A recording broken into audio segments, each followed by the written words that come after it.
Your Steve Jones Show podcast is loading now. The Steve Jones Show podcast is sponsored by Purdy Insurance. Visit Purdy Insurance on Market Street in Sunbury or visit online at purdyinsurance.com.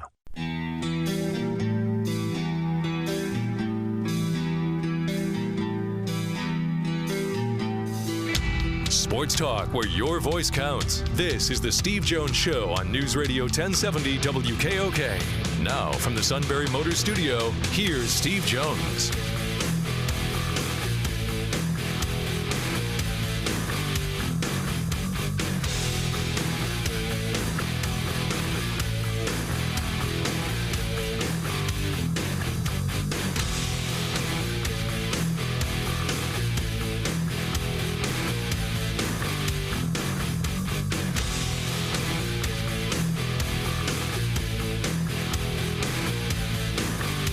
And good afternoon, everybody. It is the Steve Jones Show as we start a new week here on News Radio 1070 WKOK.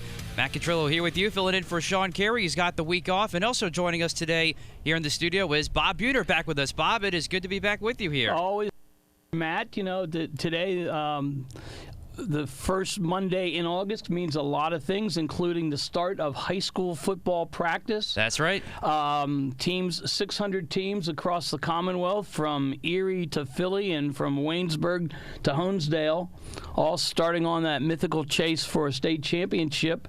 Season starts early this year, August 23rd, Friday night, and on WKOK, Kevin Herr and the coach will be doing the Danville-Shikellamy football game, starting at the game at 7 o'clock. I think the pregame around 6:30. Yep. It's not that far away. Yeah, absolutely. We got Lewisburg on the Valley, and then we got Selinsgrove back this year on Eagle 107. So we're getting ready for high school football around the Valley. Saw some of our teams out there today getting ready for practice, the heat acclimation period for the PIAA before they begin the real practices for all the fall sports coming up next week. And also Penn State football, and Bob, Steve and I were discussing that a little bit during Friday's show. The official start day for Penn State football was this past Friday. We'll hear from Steve from the first practice. And Steve likes this team he mentioned on Friday as a whole. I like this defense a little bit better. There's a lot of question marks, some new faces on offense. So what's your overall take on what you like about this Penn State team this year? Well, I think you're right. There's some incredible linebackers at linebacker U, not surprising. Micah Parson, and there's a couple of fellas that a guy by the name of Smith from Virginia, not to be confused with our own Smith from Lewisburg, who was a great starter, a 4-year player for the Lions at linebacker. Defensive backs solid. The defensive line, they've got some real talent there. They can be terrorizing the opposition from the front four. So I think the big question, Matt, is going to be at the QB spot, as it always is. Gone is a guy named Trace McSorley. That is right. All he could do was win, and will never have to buy a beer anywhere in State College again in his life. That is definitely true. Because Penn State fans are enamored of his guttiness for all his playing time at Penn State. But he's gone down with Baltimore, and it's time for a new face. Tom Stevens down at Mississippi State. So we'll have to see. They're going to be fine at quarterback. I think they will be. Take my word. Okay. I'd be very surprised if this isn't obvious to people quickly that they're fine. How are you, Bob? Steve, I am just fantastic, I have to say, in good health and good spirits, and glad to be with you and Matt this Monday afternoon in the Valley. Yes, I'm going to be in the studio tomorrow. I understand. So I'm going to. So Matty Ice, I will be there. All right, awesome. Don't tell the interim whatever. Yeah. All right, it'll be our little secret. Yeah, and believe me, I mean, Roger and I are going to talk, and we're going to put the emphasis on interim. Does he get a bigger office than the closet he's currently not to my knowledge. He's in the same office when I last spoke with him just a short while ago. Isn't it great to work with somebody who's like one of the people? I mean, isn't that great? It is.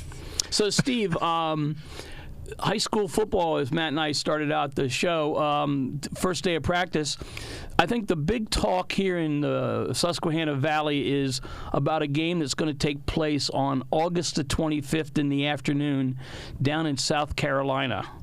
And it'll be televised nationally on ESPN. It's the only high school game that Sunday afternoon between the Tigers of Southern Columbia and Hammond, South Carolina. They have one thing in common. Each has won multiple state championships in their respective state. Ought to be something. Do you want an honest opinion about it? I do. Really honest? Absolutely. Candid as can be. I think it is really intriguing, and I think it's great for Southern Columbia. Okay, so right. Please. Okay, so don't. Okay. But to me, that's not what high school football is about. High school high school football to me is not state versus state unless you're a border town. That's right, like Easton and the Phillipsburg, New Jersey, or something like that. Right, exactly. I mean, I see, and I've been critical of this for a long time. When LeBron did the traveling road show, when he was, in Akron, right. at St. Vincent's, I was critical of it then. Hey, playing in Las Vegas, you're like, oh, are you kidding me? Why don't you go play the team from Canton? All right, and it was nationally televised. Now, is this great for Southern Columbia that's nationally televised? Yes. Is it a great showcase for the Southern Columbia players? Yes. Is it a great travel opportunity for everybody at Southern Columbia? Yes. Is it great competition? Yes. And have it, those are all yeses. But I'm talking from a point of view of ideology. We're starting to miss the mark here as to what's what. This has nothing to do with Southern Columbia. Right? High school sports were not meant to be traveling road shows. It's a contrived game, let's face it, right off the bat. It's purely something concocted in the studios of ESPN. And on that Saturday of the first weekend, August the 24th, there are like 9 games very similar to the Southern Columbia Hammond game. Right, it's the ESPN High School Showcase that this whole thing is for. And again, I'm thrilled for them. I think this is great for them. I'm talking about in pure ideology moving forward. I've never been in favor of these games. Never. Right? I mean, modern day playing somebody from Louisiana. I'm like, oh, for goodness, really? Why don't you play somebody in your own area? Why don't you just represent your own area, win your own championship, win your own state deal? I mean, nobody knows. I mean, what do why does modern day spend all this money as a school district to go and fly to Texas to play somebody? Yeah. I don't get that. Money's tight everywhere. Why do it? I realize you probably fundraise around it to do it, so I got that, but still. I think Southern Columbia, from what I understand, ESPN is paying the whole all the freight for that for them to get down there and stay down there, which is something interesting. It's exciting. I got it. Yep. I mean, like I said, did I go through a whole list of positives for Southern Columbia? No question. Gigantic list. I'm talking about from an ideology point of view. I don't like what ESPN is doing. Well, I think their philosophy as a network just in a lot of ways flat out stinks. Well, you're right about that for sure as a whole. Steve, the question also becomes, it started with the pros. It seeped its way into the colleges with these opening intersectional games, and now it's in the high schools. I can see where State College Middle School will be going to Atlanta, Georgia Junior High. State College has gone to West Virginia to play games. They've gone to New York to play games. And I was critical of them when they went. Not of them. It's not their fault. No. If I'm the school district, I accept it in a heartbeat. Sure. But again, I don't like it. I mean, this is getting away from. We're starting to get away from who we are. And I don't like that part. And ESPN is like, we're our showcase promoting it, blah, blah, blah. And it's great for Southern Columbia, please. And I'm so happy for them. So don't think I'm being critical of them and I'm not happy for them. I am. But I don't. It started with LeBron. say? Yeah. And ESPN carrying his high school games. And it's bothered me ever since. Well, it's really, let's face it, it's a moneymaker for ESPN for a couple reasons. Number one, it's an easy game to produce. The production costs are not monumental. Two, it does get some fan interest in a time where, as we know, August is kind of one of the slower months for sports.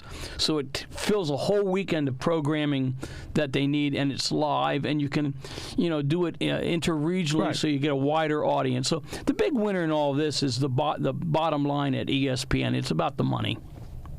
Well, but also Southern Columbia, and is it Hammondsport? Hammond. Hammond. Okay, they're both winners, too, because their players get to be showcased nationally, sure, which is really great. So now you've got college recruiters across the country that are getting a good look at some really good prospects on both teams, not just the five-star guys on both. So it gives them a great national showcase. And every high school player in the country would love to have a national showcase. Oh, yeah. I got that part. But I think ESPN has taken some of these things too far, and I just am not enamored with what they've done, and it's well, I'll put it to it a different way. Okay, Penn State's playing on a Friday night at Maryland. Yeah, Penn State's playing on a Friday night at Maryland, just like they played on a Friday night Illinois. I am now I'm as guilty as anybody. I will point out to everybody that I am part of the problem. I will watch that Friday night game from time to time. Sure. I'll watch it. But you know what? I still think it's wrong to play it. And I think it's wrong that the Big Ten has a Friday night game when that's high school football night. Right? So it's not like I'm just confining this to, Southern Columbia playing Hammond and I'm, no, it has nothing to do with that. Right? I've already listed all the great things for Southern Columbia. I'm happy for them. But we're getting away from some stuff here because of television. Television is really starting to hey, we're just going to do whatever we darn well please, and you'll watch. And, of course, I'm one of the dopes. I watch. Okay? So I am part of the problem. I understand. I don't think that I'd be I'm going to look at that Saturday showcase and maybe pick out a game to watch. But I'm not going to be ensconced on the sofa in front of the big screen watching 9 games that Saturday. But, yeah, I'm a fan, too, and I want to watch it. I'll definitely be tuning in to see Southern Columbia. Purely as a fan, I'm cheering for the Tigers. And those are words that have never been uttered from my mouth before. That's right, yeah, as a Danville guy. I'm a Danville Ironman guy, and we've had some brutal rivalries with those Tigers over the hill in Elysburg. But I'm cheering for them on the 25th of August. Wish them all the best. It's a daunting task. Oh, it is a daunting task, but they'll be up for it. I bet they play really, really well. But you know what? It's just, for example, they'll WHVL TV. Maddie, you do a lot of on Service Electric, right? Yep. You'll do some high school games, Getting right? ready for week 1 coming up in a couple weeks. But I'm saying you probably have a lot of people come up to you and say, hey, I watched you do that game, right? Oh, yeah, absolutely. Everyone loves all of our broadcasts around the area. Exactly. And I'm the same way here. WHVL does their game of the week, and it's not just State College. But I'll sit there on a Friday night and watch a few series here and there because it's fun and enjoyable. I know ESPN's trying to join it in the crowd. It's just, I just sit there and I shake my head and said, I don't want high school sports to have a professional feel to it. But I don't want to deny people opportunity either. So. Yeah, it's a tough one. It's a real dilemma, actually, when you think about it. Or as one of my favorite words, Steve, it's a conundrum. Yeah, sure. That's great. we love conundrum. Yes, can't have enough conundrums. Yeah. All right, let's take a break. Today's show brought to you by Purdy Insurance, Market Street in Sunbury, on News Radio 1070 WKOK.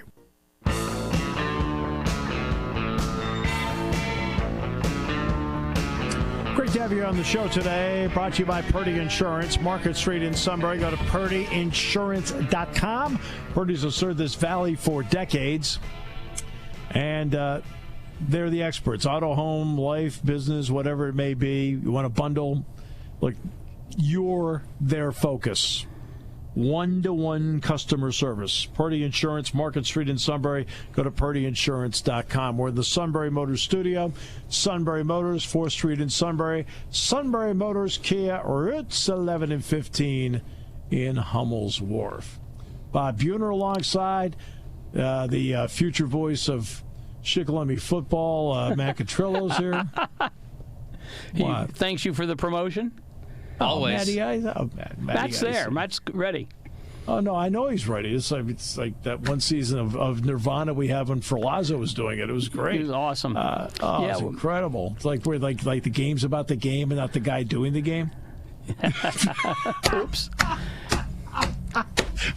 Matt never knows how to react to that. He Matt rolls is his eyes. I don't know. I don't react to that. Yeah, I can't let him see me sweat here. Yeah, just let him go.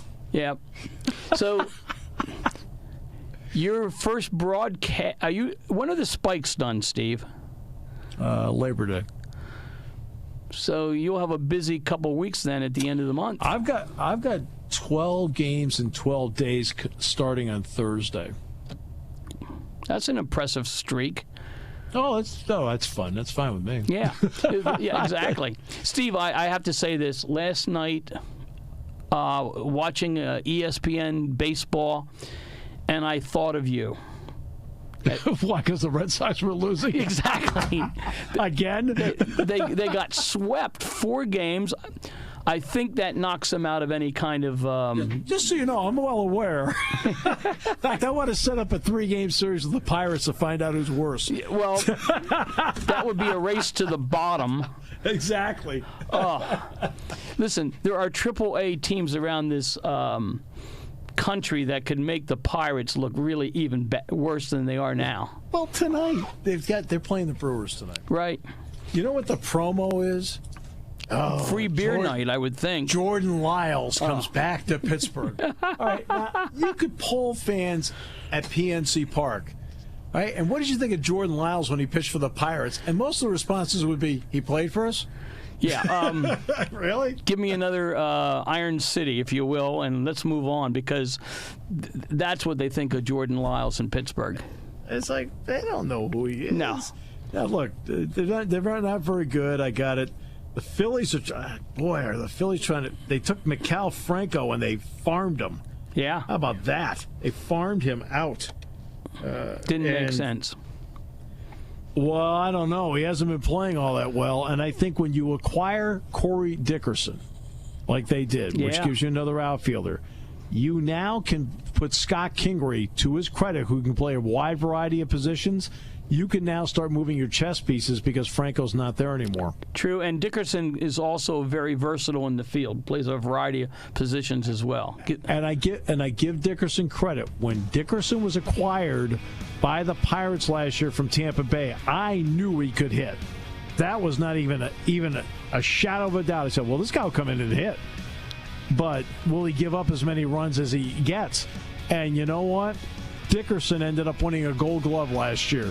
He runs really good routes. He is not flashy. He throws to the right base. He makes the correct play every single time. Yep. That's what I said. When the Phillies got him last week, I said, look, you people have a winner. This guy can play. Yep, and he's proved it already.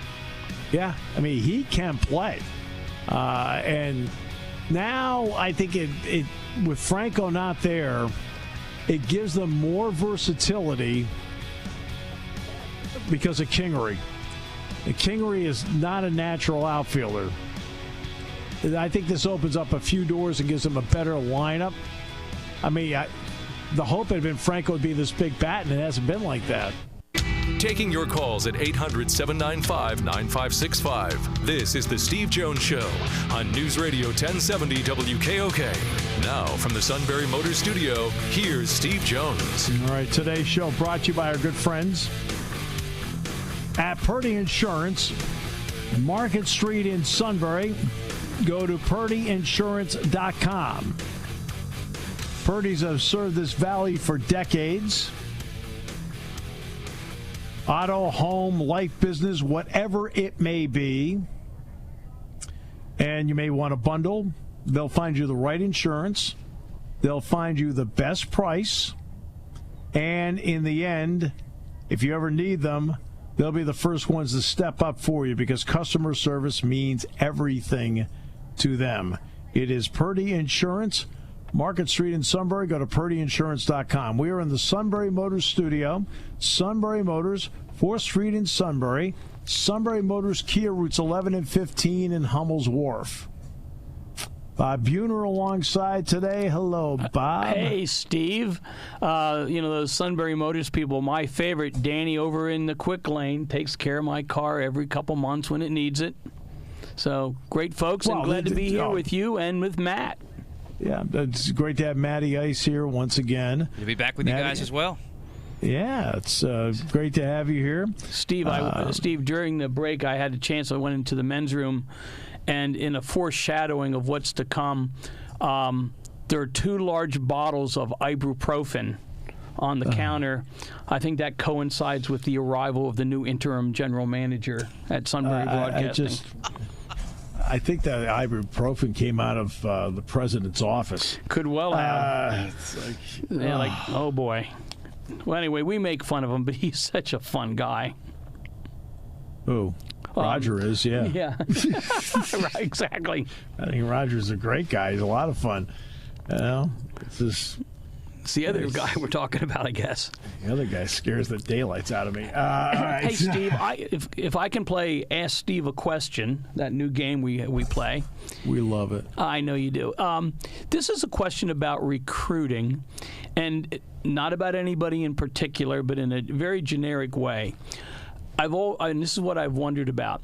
Let's just say John Superstar Jones of What's-A-Matter High School is going to announce on August the 10th his selection. He's narrowed the choices down to 5. Right. And he's going to have a little show at his high school gymnasium at 7 p.m. Now, obviously, there's going to be, if he has down to 5, there's going to be 4 that don't come out with him as the choice. Sure. Do the other coaches ever get a heads up from that student athlete? Hey, I'm going to XYZ University. I didn't pick you, or is it they're just hanging on like everybody else, waiting to hear what the word is? How does that actually work behind the scenes, if at all? Depends on the kid. Sometimes a kid will just do it, and they'll text the school they're going to ahead of time, say they're going to go, and then they announce it. Sometimes they'll tell the other ones ahead of time. I mean, it just depends on the kid. It's all dependent on, how they personally want to approach it. There's no real. There's no real one way of doing it. Right. Sure. I would think the classier kid would at least text the coach of the other coaches of the other school and say, "Hey, thanks so much. I really enjoyed you, but I've decided on XYZ. I thought I'd give you a heads up." Yeah. And some may do that. Some don't. It just all depends on who it is. And how they want to approach it, how the parents may want to approach it. I don't know. There's no one way of doing it. No one way. The recruiting game is interesting. I was with a basketball coach at another school yesterday. I'm not going to get into who, yep. And I'm not going to get into the school, whatever. It was not Penn State. And they were getting a verbal commitment from what he called a local guy. And, and the kid was letting him know that he was going to commit. Okay. Well, yeah. Now, how he approached the other people in there, I don't know. That I don't know. I forget which player it was he's a Penn State player now on the football team, and he had privately told the coaching staff at Penn State, like months before his actual public announcement, that he was going there. And then, so the announcement on his selection day really was for those coaches at the school he was going at, Penn State, was a non-announcement. But of course, we all know they can change their mind in a heartbeat. Sure. And then you got a guy like Micah Parsons. I can tell you right now, as a person that was in the room with the coaching staff, and others were there too. I mean, I wasn't the only one. They didn't know until he said. They didn't know. And people were doing backflips and cartwheels when that announcement came in, I'm sure. That was not exactly a room of depression. No. Okay, when it's, I guess we'll have to endure having him here for the next few years. Yeah, I mean, there was a lot of high-fiving and hugging. Oh, I'll bet. When he made that decision. But nobody in the room knew. James was not tipped off. Brent, I think Brent did a lot. Brent probably did a ton of recruiting on him. This was really his deal, and he didn't. I mean, Brent didn't know. Yeah, that's boy. When that announcement came, I think the folks across Nittany Nation were as excited as can be over an incoming recruit. And it's paid off. I mean, I know he's going into his second year. But think about this. Normally when you have somebody changing positions on defense, it is normally it's moving closer to the line of scrimmage. You go from being a safety to a linebacker. You go from being a linebacker to being a defensive end. All right. So let's take Sean Lee. Sean Lee was a terrific high school safety, but he comes to Penn State and he's a linebacker. While Sean is still, Sean's closer to the line of scrimmage, which means he has to learn the hand fighting part. He still is doing essentially in the pass game what he always did at playing safety. He's still playing in space. Right. For Micah Parsons, he's one of the few guys I've seen that's gone back. Right, you know, it's and he's gone from being a defensive end, and of course anything else he does on offense, but from being a defensive end to now being a linebacker and playing in space. So he's gone back, and the first half of last season, I thought it took a little bit for him to play in space, but to his credit, the second half of the season, he showed everybody how special he is because he adapted really well to it, and now you could see his athleticism is now being matched with some instincts. Well, you know, Steve, I think I know a fair amount about football, having been a fan for 60 years or so, but for the life of me, I cannot figure out what position Micah Parsons plays or how you would name it. It's like he's the guy that's all over the field. I mean, well, he's an outside linebacker that you can use. You can use in pass coverage like a Cam Brown, but you can also line him up and you can rush him like And this he's not this person yet, obviously. But no, you can line him up like if you want to, like Lawrence Taylor. Yeah, I mean he's just all over the field, and I mean he plays wall-to-wall coverage, I guess is the way I would describe it. So, yeah, he's one that I think Penn State fans are very excited about for this coming season. Oh, they should be. Yeah. I mean, we're going to have Cam Miller on from Pro Football Focus tomorrow. Uh-huh. And Cam is going to tell everybody about where he grades out on this team, on the Pro Football Focus grades. I mean, because they're and Pro Football Focus, I mean, they grade everything out along the way. Now, are they the be-all, end-all? Of course they're not the be-all, end-all. But I'll tell you right now, for me, as someone who uses Ken Pomeroy for analytics to help support some of the things I see, Pro Football Focus is very important to me to also help me in what I'm seeing. Doesn't mean they're perfect.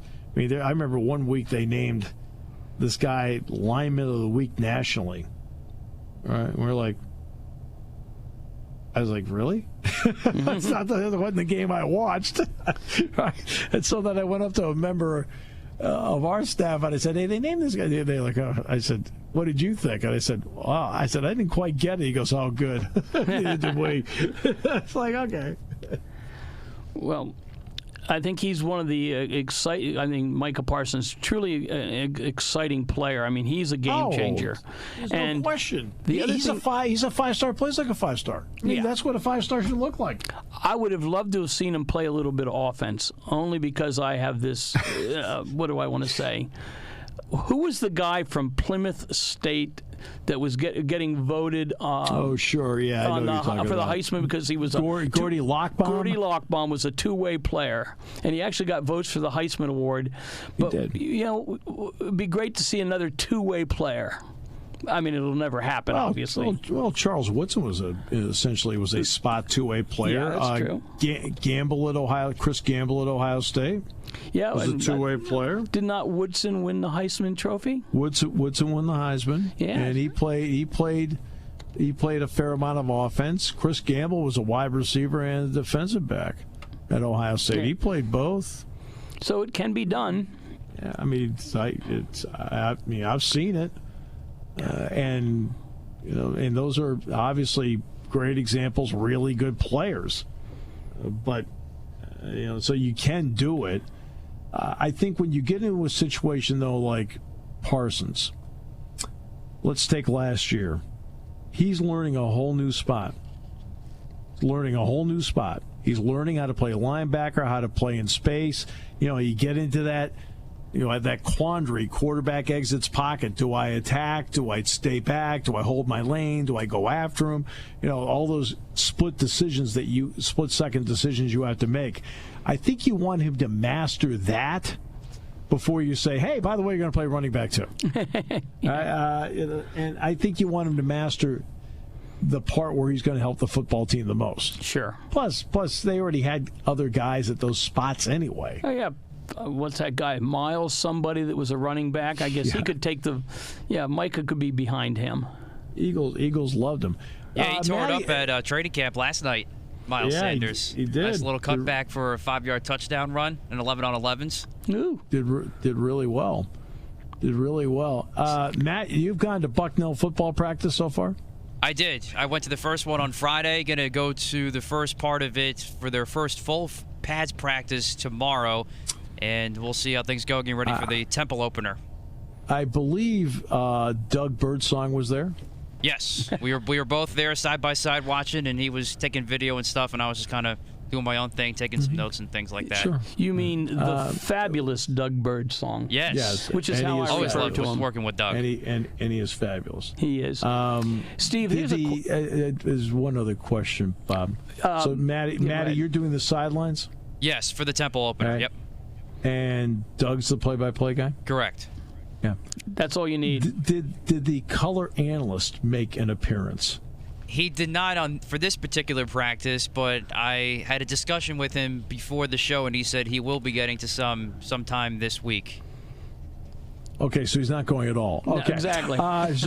So well, you make sure. It's just one of those guys. I gotta go, gotta run, got a big appointment, gotta go. Steve, one of the thoughts I had driving down here today, because I know that Bucknell opens at Temple, yes, and then Penn State opens with Idaho State. I think a great game would be Bucknell at Penn State to start the season. Just throwing it out there for Sandy Barber to consider. Well, Bucknell, they could have breakfast in Lewisburg, take the bus up to the campus, play their game, come home with a big check, have a good time, all that kind of stuff. They did it in wrestling. They've done it in basketball. I think football's a logical progression in that relationship. Just saying. Well, okay. We're going to have to see how, along the way, how the college football playoff progresses. Because in the end, that's going to dictate what you can and can't do. Of course. Can you do that? Which Alabama does. They play Mercer. They play the Citadel. I can't remember who Troy this year's. State.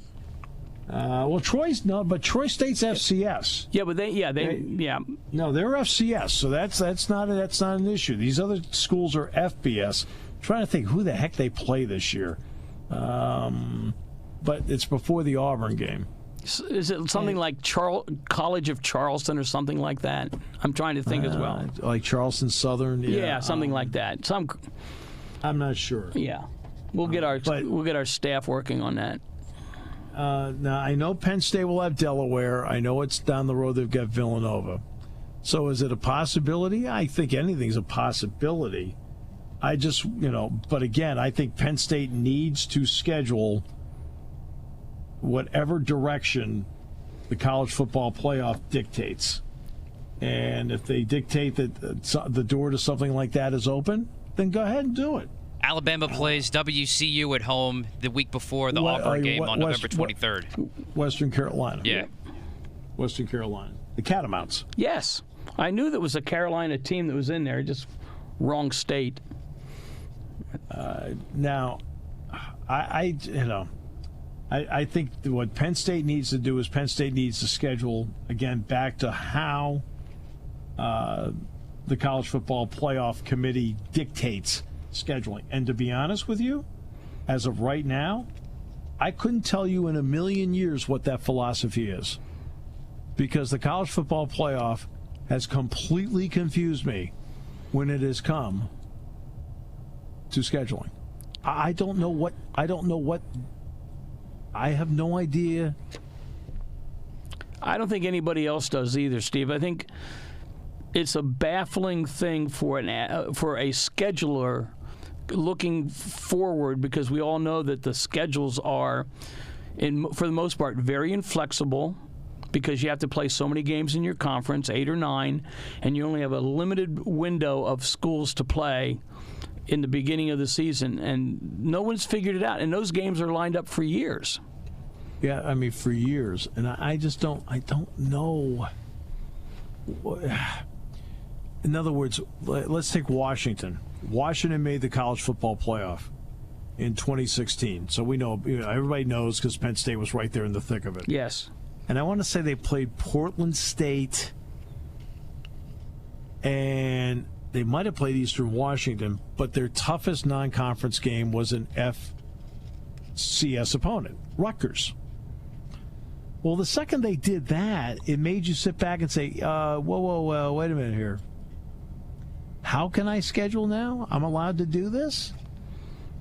I mean, that's what it came down to. In other words, they opened the door for you to play Portland State and Rutgers as your two toughest non-conference games. That's not, to me, how it works. Well, I think one of the problems is the changing nature of the committee that makes the decision. It's not like it's 7 wise men and women that have stayed there from the beginning of time until the end of time. That committee changes memberships over the course of years.